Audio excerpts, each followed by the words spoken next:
Obesity rates for children with disabilities are 38% higher than for children without disabilities, according to the National Health and Nutrition Examination Survey.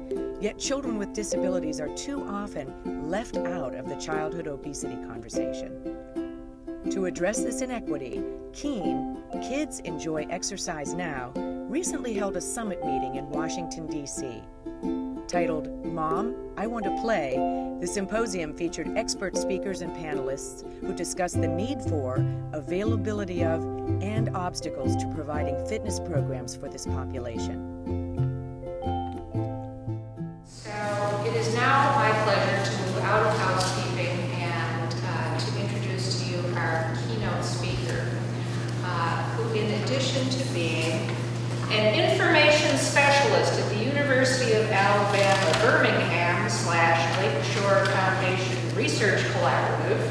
That just kind of rolls off the tongue. He is a renowned motivational speaker, author, disability specialist, and yes, a Hollywood star. And I'm going to let him share with you his own story, but please join me in welcoming our keynote speaker, Lujano.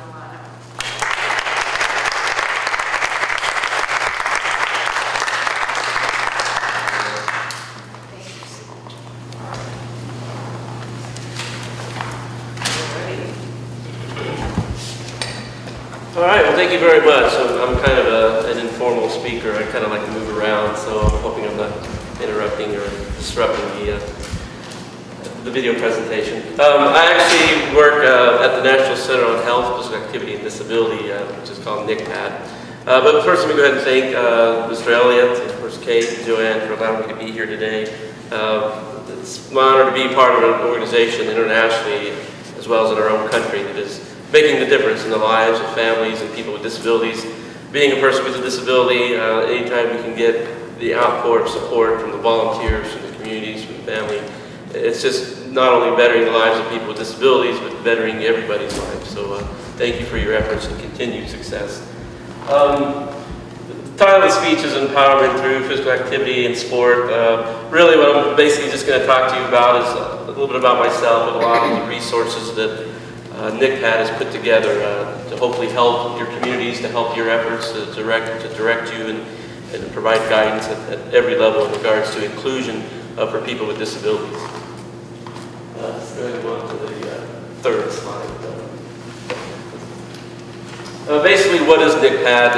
At the end of the day, I basically disseminate health information. I gather the information through research.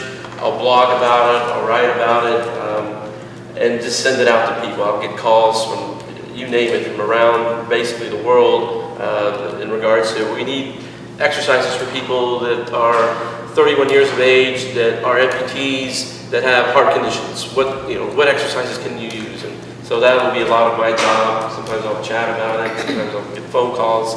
So basically my job is very much doing a lot of talking and chatting, which supposedly I'm good at, but I don't know. The next slide is basically, since we have a lot of issues going on with health and fitness, I just threw in a couple of jokes. I don't know if it's going to lighten the mood or anything, but Good, I got some laughter, very good. I think the next one is actually even a little bit more funnier in regards to myself and probably a lot of us here in this room. At the end of the day, I definitely have to exercise, and it's very difficult at times, but like the doctor says, it's an issue. And as we know, there's about 1 billion people in our world that have some type of disability, and the World Report on Disability makes substantial recommendations in regards to health promotion and health fitness and wellness for people with disabilities. And so it's through that report that we kind of at times look for ways to kind of improve conditions for people with disabilities. Another thing that's very much important is dealing with the prevalence of disability in our country. There are 54 million people with disabilities in our country, and as you can see, some of those numbers aren't very promising. Of course, the number of people with disabilities will continue to increase, and we'll definitely have issues in wanting to meet this challenge. And I look at it as a challenge, and no doubt organizations like KEEN, like NICPAD, are very much looking to embrace this challenge to better the lives of people with disabilities. And we are an underserved population, whether it be with education, whether it be with employment, whether it be with ability to go exercise. Just finding those opportunities, we're very much limited. No doubt, again, we're looking for our communities, for our organizations that promote disability to very much look to embrace that challenge. And I think it all starts kind of what Keen does. It starts with play. And no doubt, I was one of those 5.3, we have about 5.3 million children currently with disability. And I was one of those children many moons ago. And all I ever wanted to do was just play. I just wanted to be involved with my peers with disabilities.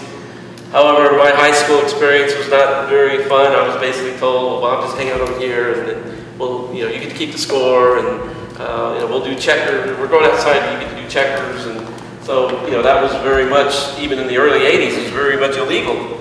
But as a young person, I found my way to just make myself involved in sports. But no doubt, hopefully, those issues of separating children and isolating children don't continue.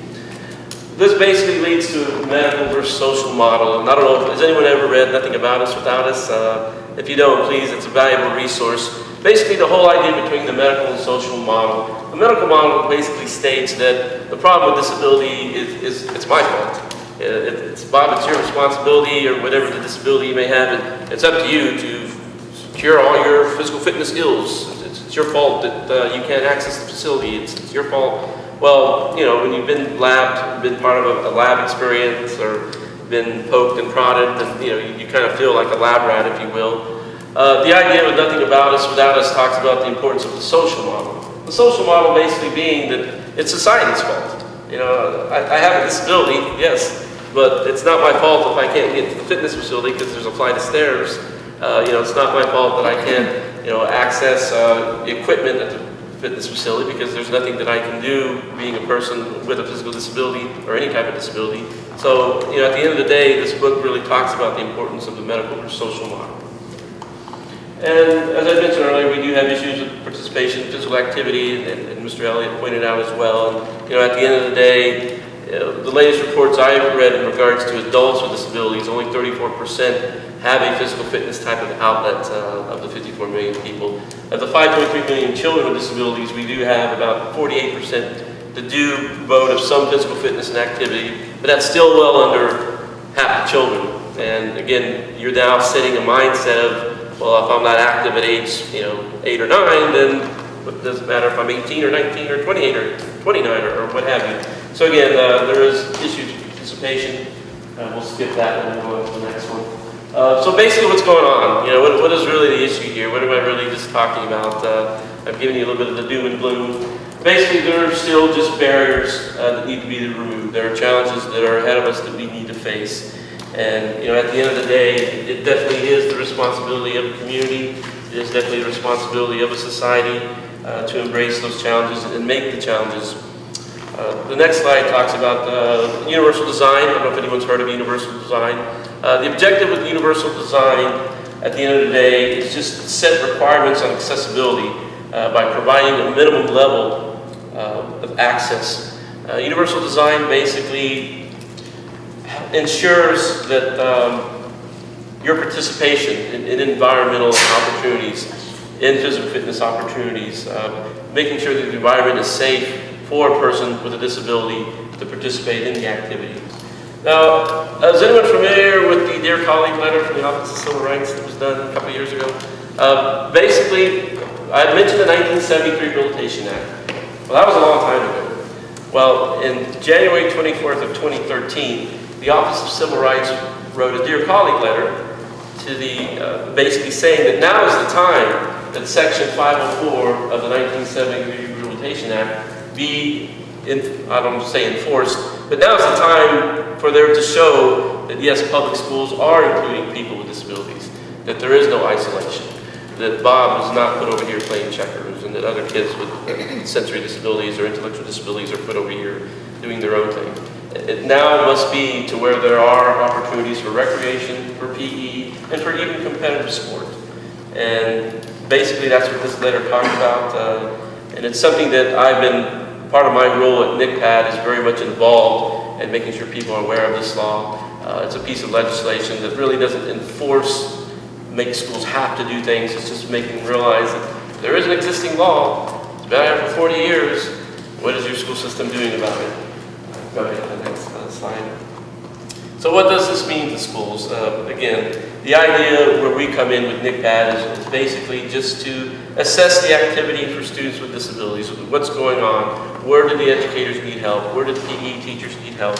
You know, the objective is not to say, all right, well, you need to gut this program so you can do something for kids with disabilities. The idea is, you know, there can be reasonable accommodations made for youth with disabilities to be involved with PE. An example being, there's a sport called Go Ball for kids that may have visual impairment. Go Ball, the ball for Go Ball costs about $300, so I know that's very expensive. But there's nothing wrong with taking a basketball, wrapping a trash bag around it, because when you roll it, it's going to make the same type of noise that a Go Ball would use. So again, how reasonable accommodation is that? Go ahead to the next slide. Another, from a competitive standpoint, I myself, in addition to playing wheelchair rugby, also very much involved with swimming. I've entered a couple of swim events, and one of the rules in the swim event is when you get to the wall, 2 hands have to touch the wall to complete the lap. Well, you know, it's not going to be a reality for me, so I just need to touch the wall somehow, whether with my arm or my head, which might damage the pool. But the objective is, it's not an unreasonable request to say whenever Bob touches the wall, he's completed a lap. Again, these are not rules to say, well, we got to get rid of track and swimming for everybody just so we can appease Bob. It's about Bob can swim. This is part of the rule. It's okay as long as he's touching the wall, he's completed his lap. So again, the reasonable modification really can come down to common sense. Another one from an athletic standpoint, a person with sensory disability, not able to hear. All right, you know, probably a good chance they're not going to hear the gun go off to start the race. But what's wrong with dropping a flag or someone there just signaling, you know, with a hand signal? Again, these are reasonable accommodations. It's not going to cost or break anyone's budget. And again, these are just tools and resources to aid our educators and athletic directors. One of the responses to that Office of Civil Rights Dear Colleague letter was done here up the road in Baltimore, Athletics for All. Athletics for All, the objective was for us to come together and create a manual that has every type of question you may want to ask in regards to sports for people with disabilities. You know, how's Bob going to do track? How's a person that's visually impaired going to do track? We have all the classifications. We have all the rules. We have best practices as well. Go to the next slide. We have best practices as well. This is what the website looks like.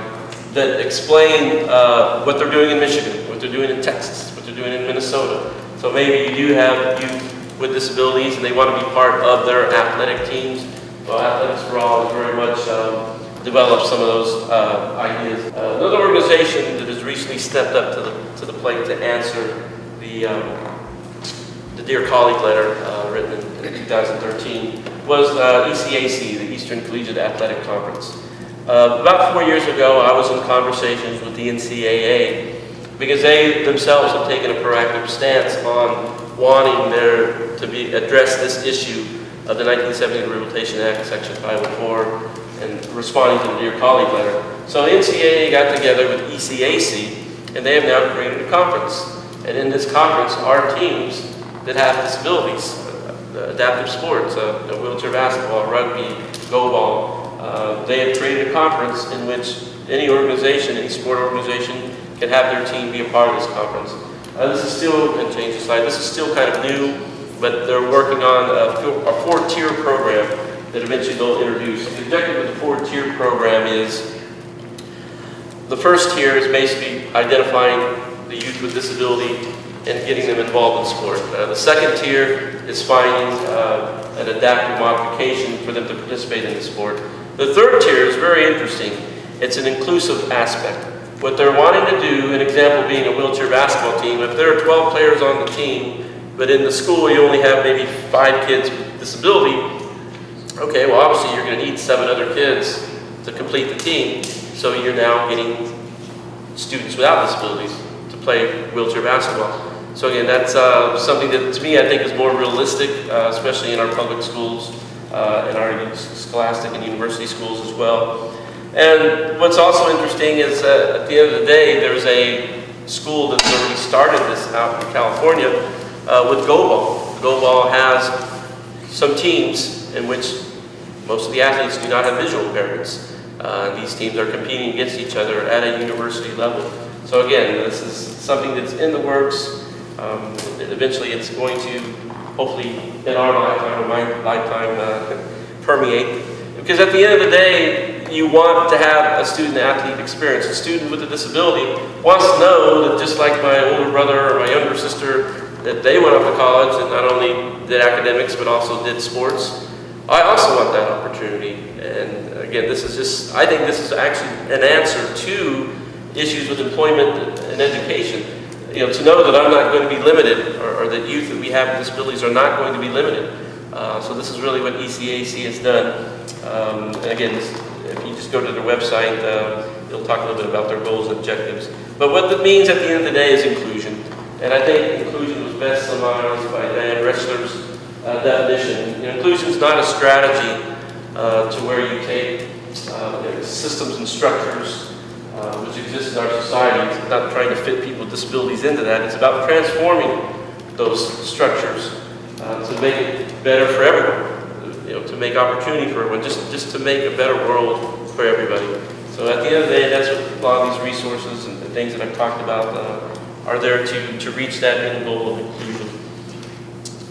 Let's see, let's go ahead to the next slide. And basically, this is a lot of things that we commit lectures. I'm not going to inundate you with everything, but at the end of the day, it's basically about developing and building healthy, inclusive communities. We call them IHCs.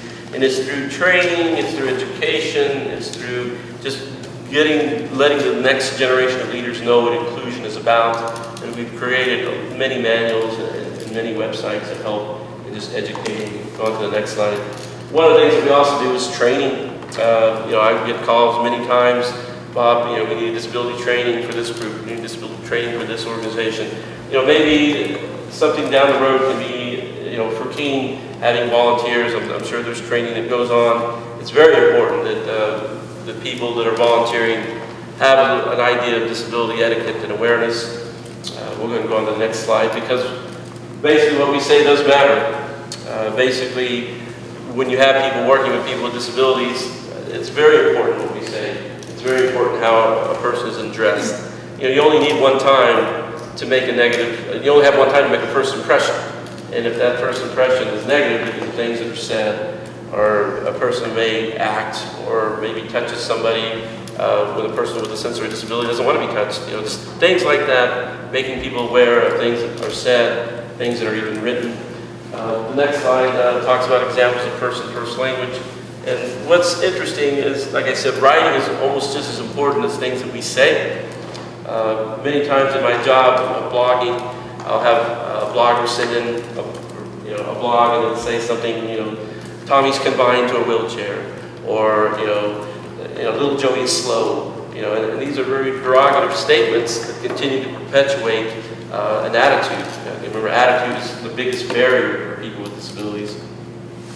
The next slide is interesting. It talks about ways how a person should be addressed. And one of the things that's interesting for myself, you know, I lost my limbs over 30 years ago. 30 years ago, I was referred to as crippled. And then in the early 80s, I was handicapped. And then in the late 80s, early 90s, I was physically challenged. Then I became disabled. And now I'm a person with a disability. You know, I kind of like that because I'm a person first before I have a disability. And disability to me is very much like a characteristic. You know, a person with brown hair and brown eyes and blonde hair. You know, a person that's an amputee, a person that may have a sensory disability. You know, these are all characteristics of the person, but it's not the person. So these are just things that need to be aware of. Let's skip the next slide. Some of the things we also hand out in regards to intellectual disabilities is just making sure you know, that people understand that it's important to provide exercise and fitness opportunities. But you know, again, how you approach a person is very important. You know, maybe you need time to explain the exercise. Maybe you need show it demonstrated before it's actually presented. The next slide is also very interesting in regards to sensory disability. Sometimes you may have to repeat the instruction numerous times. Again, you just need to take your time because exercise is important and they want to participate in the exercise. No one wants to be kind of, well, Bob didn't get it, we're going to go ahead and go on and do this. That's, again, a very negative experience. Obviously, there's something wrong with me. Obviously, I shouldn't exercise, so I'm just going to sit here and gain 100 pounds and, have secondary health issues. So again, these are some of the things that we communicate to people with disabilities that are wanting to work with people with disabilities. Basically, what can you do? A lot of things that are going on with Keen, are very groundbreaking, are very important, very instrumental in promoting the awareness and the need for exercise and activity for people and youth with disabilities. One of the things we've done at NICPAD, and a lot of my role in regards to disseminating health information, is also producing videos. Sometimes I'm even in the video, but the idea is just to bring an awareness of a resource tool. This one is in regards to a young woman that I work with. Her name is Mary. Show that one. Meet Mary. Mary is a pretty typical 14-year-old. She loves to dance, listen to music, and she also runs on her school's cross-country team. You may not be able to tell at first glance, but Mary has had multiple shunt surgeries on her brain, which has affected her ability to comprehend multiple directions at a time. Mary's PE teacher has just given the class a large set of directions, which Mary has not fully comprehended, and she is unsure of what to do.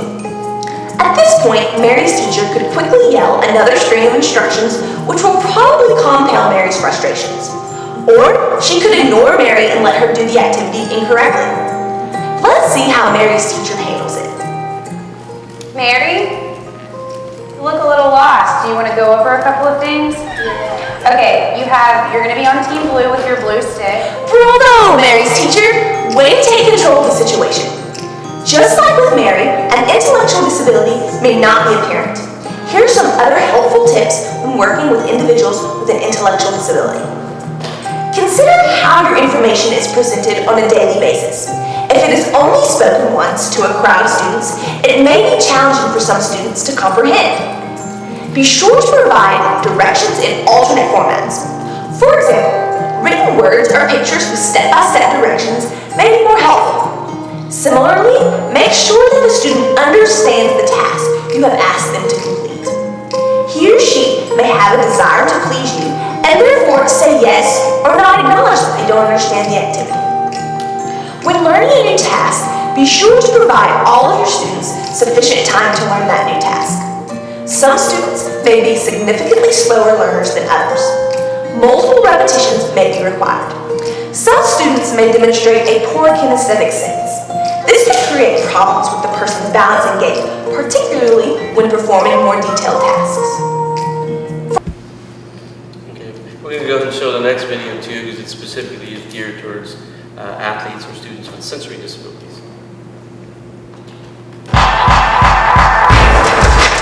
Meet Kai. Kai moved here from China a couple of years ago. He loves everything to do with football, and he loves playing on his school's team. He also happens to have complete hearing loss in both ears.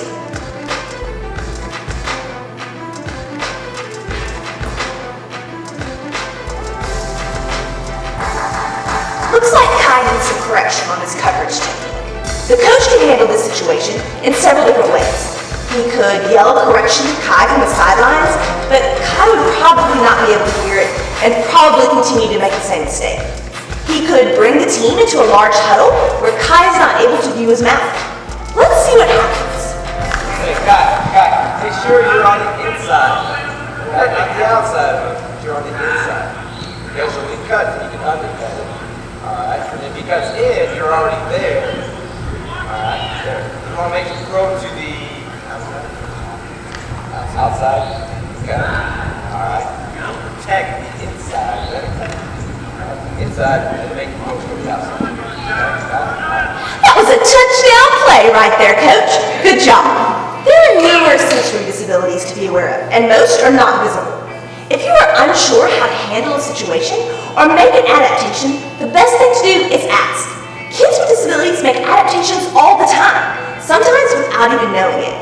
They will most likely be your greatest resource and understand what will work best for them. Here's a list of other common sensory disabilities to be aware of. If an individual has difficulty speaking, do not assume he or she has an intellectual disability. Do not alter your own speech or attitude when speaking with this individual. Be sure to allow for sufficient time for the person to communicate with you. Do not attempt to finish his or her sentences or words. If you do not understand the individual, ask him or her to repeat himself. The person is most likely just as frustrated as you with the breakdown in communication. Be patient and give him or her time. An individual with vision loss may have a varying degree of sight and may or may not have an assistive device with them. Help the individual become familiar with the environment. Be very descriptive to help orient the person to his or her new surroundings.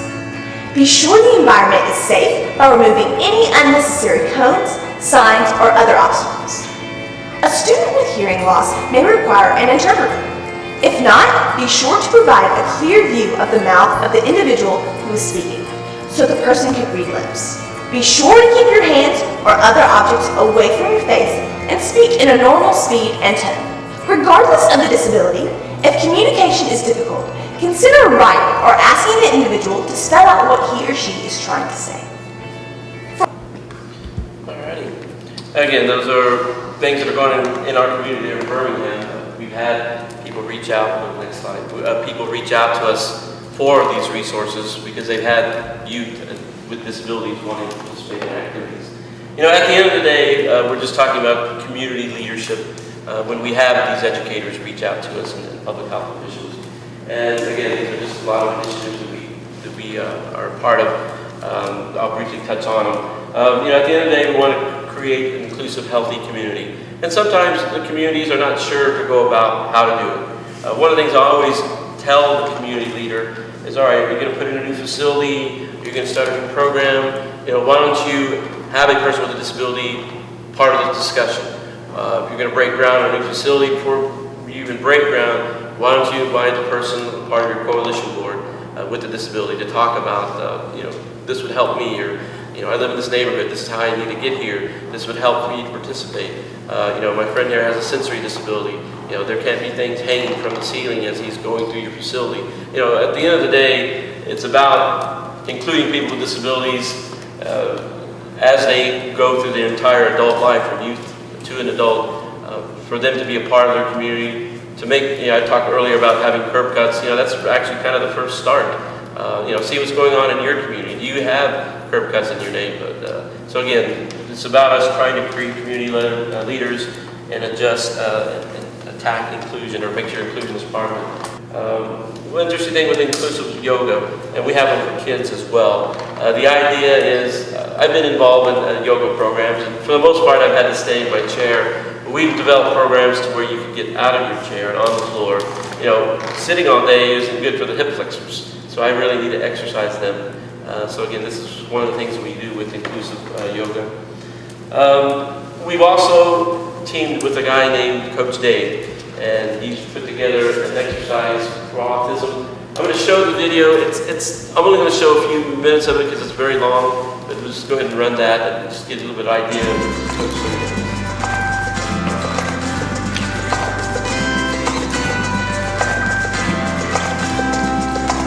We are back again to help teach you and give you tips and techniques to how to work with your individuals with autism that you may be working with, whether there's your child, your student, or an adult that you're working with. And RJ is back again to show you a technique that he taught me, because I've learned so much from all the children and adults that I've worked with, but this is a wonderful thing that RJ taught me. I don't really do this anymore. This would happen when I was just about 9. Okay, yeah, we've I'm transitioned. 12. But one thing that, why this is so important, is because a lot of our children or adults don't like sport. And I think often we think that sport is the only way that our kids want to exercise or can exercise. But RJ, he's a big time reader. He likes books. And you used to tell me you wanted to be an author, right? Yeah, but now I just want to be something else, which I can't tell. Okay. I can't really tell. All right, fair enough. But you're not a big sport guy, right? No. No. So what we used to do when RJ was 9, but now he's 12, is we read books or poems. We used to read a lot of Shel Silverstein poems, which I loved because it challenged me, because I couldn't read that quick and do all that, but it was good stuff, right? And what is this book? Can you tell us? So this book, and I recommend this series. It's called the Oregon Yoda series. It's called Emperor Biggletoon Rides the Bus. So Coach Dave is going to be reading a chapter. I picked this one out. And while I jump on this trampoline, she's going to be reading this. And then after you do a certain amount of jumps on the trampoline until he gets tired, then can maybe we go over there and do the dumbbell press? Okay, yeah. All right, here we go. Here's how it goes. All right. The chapter is, the dark side is strong on the bus, and so is the smell of pickle. That's the chapter. Okay, here we go. It's pretty funny, guys. All right. As usual, this case file would be a total disaster without me. See, even though Robsky, thank you, took away Tommy's notebook and Mike's holocron, which is also a notebook.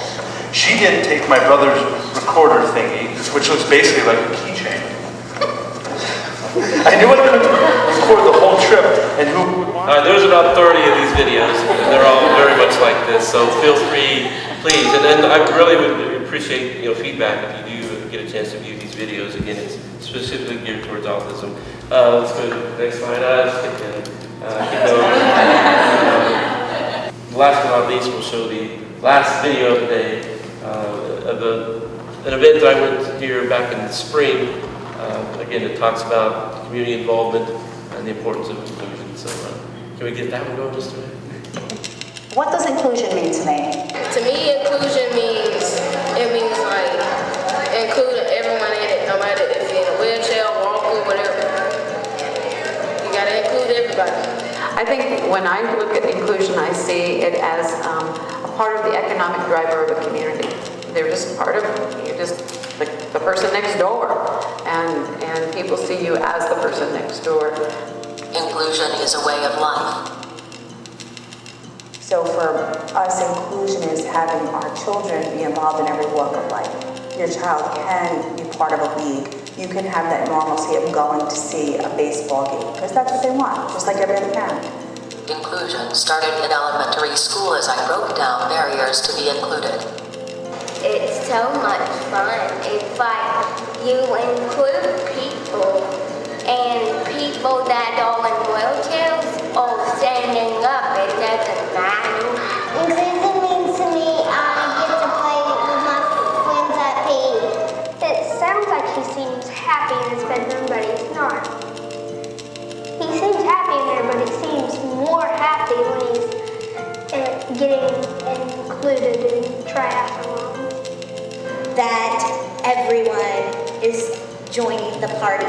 Not just being invited to the dance, but being invited to dance.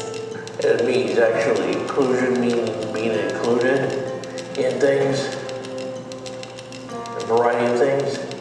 It means having absolutely everyone in the community being able to be included in all the activities, all the programs, and all the facilities that we have and offer. To me, inclusion means we can go out and do a family activity and not have people stare at us. Inclusion means no segregation. It's not being discriminated against. And it's not just that it's access to the community, it's really about involvement in the community.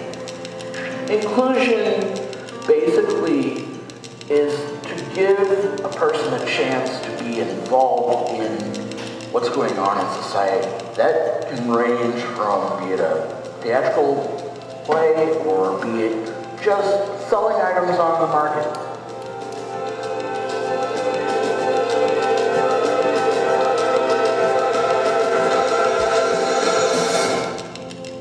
So, feel free to give anyone inclusion, no matter who they are.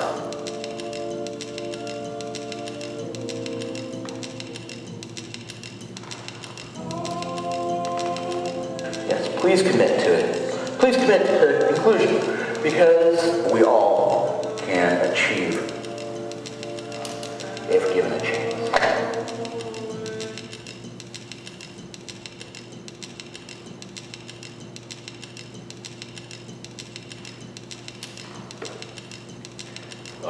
as we wrap up here again, inclusion, it's not just a philosophy, it's a commitment to a new tradition. And the legislation is there, the organizations are there. In regards to children, you know, if you keep telling a child no, then that's all they're going to see and hear and do. It's up to us to say yes to children, to make this commitment to inclusion, to exercise, for the enjoyment, for the health, for the social interaction. You know, what has happened to me, I shouldn't be the exception, having the educational opportunities and the sport opportunities. This should be an expectation for every person with a disability. Sensory, intellectual, physical, you know, we should all have this opportunity. And now is the time, the legislation's there, the outstanding leadership and direction is there, the volunteers are there. So as we go ahead and wrap up, you know, are you going to be that person that's going to make that change? Are you going to be that person that's going to continue carrying this mantle of inclusion, carrying this philosophy and this idea and this belief? And the next slide, if you need help, feel free to reach out to me. These are the ways to contact the organization, chat line, email, phone call. And then the next one basically is my personal email.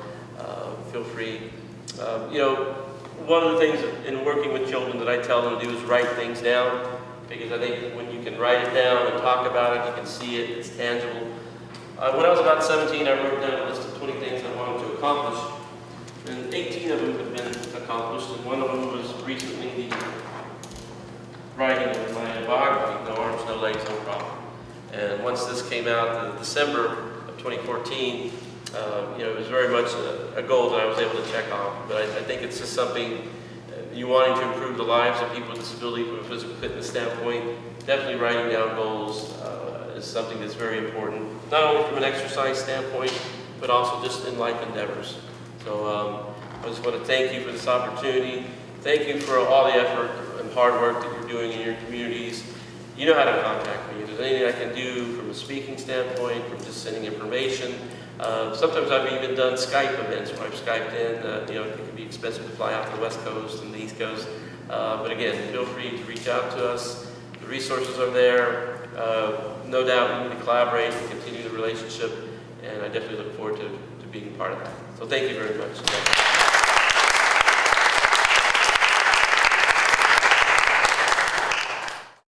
For more than 2 decades, Keene has been providing free sports and fitness programs for kids with disabilities in Washington, D.C. and in locations across the country. For more information on the symposium or on Keene, please visit their website at www.keenusa.org.